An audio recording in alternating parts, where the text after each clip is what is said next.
Never say no to an idea. You never know how that idea will ignite another idea. However vast the darkness, we must supply our own light. The test of a work of art is, in the end, our affection for it, not our ability to explain why it is good. I do not always know what I want, but I do know what I don't want. The very meaninglessness of life forces man to create his own meaning. The great nations have always acted like gangsters, and the small nations like prostitutes.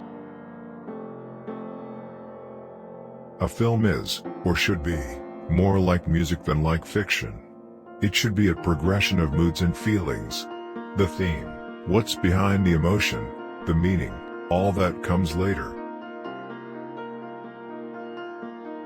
I think the big mistake in schools is trying to teach children anything, and by using fear as the basic motivation. Fear of getting failing grades, fear of not staying with your class, etc. Interest can produce learning on a scale compared to fear as a nuclear explosion to a firecracker.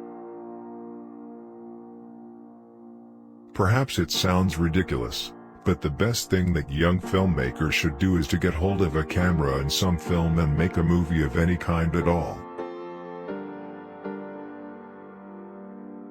You're an idealist, and I pity you as I would the village idiot.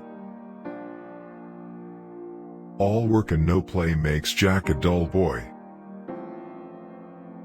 The most terrifying fact about the universe is not that it is hostile but that it is indifferent. But if we can come to terms with this indifference, then our existence as a species can have genuine meaning. However vast the darkness, we must supply our own light.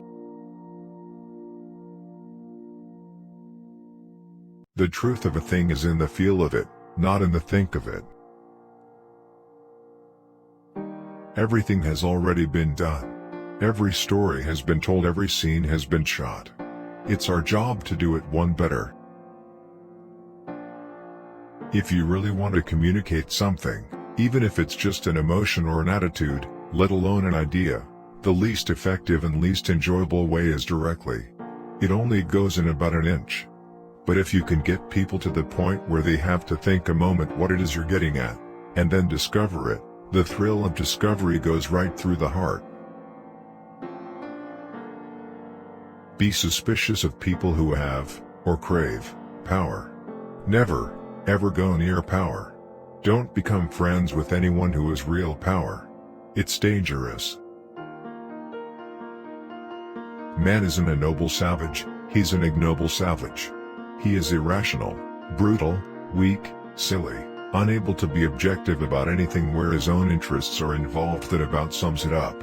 I'm interested in the brutal and violent nature of man because it's a true picture of him. And any attempt to create social institutions on a false view of the nature of man is probably doomed to failure. You have not yet learned that in this life you have to be like everyone else, the perfect mediocrity, no better, no worse. Individuality is a monster and it must be strangled in its cradle to make our friends feel comfortable.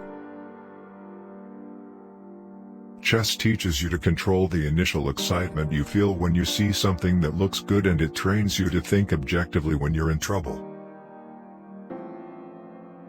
One man writes a novel. One man writes a symphony. It is essential that one man make a film. A filmmaker has almost the same freedom as a novelist has when he buys himself some paper. If you can talk brilliantly about a problem, it can create the consoling illusion that it has been mastered. Observation is a dying art. A film is, or should be, more like music than like fiction. It should be a progression of moods and feelings. The theme, what's behind the emotion, the meaning, all that comes later. I've never been certain whether the moral of the Icarus story should only be, as is generally accepted, don't try to fly too high, or whether it might also be thought of as forget the wax and feathers, and do a better job on the wings.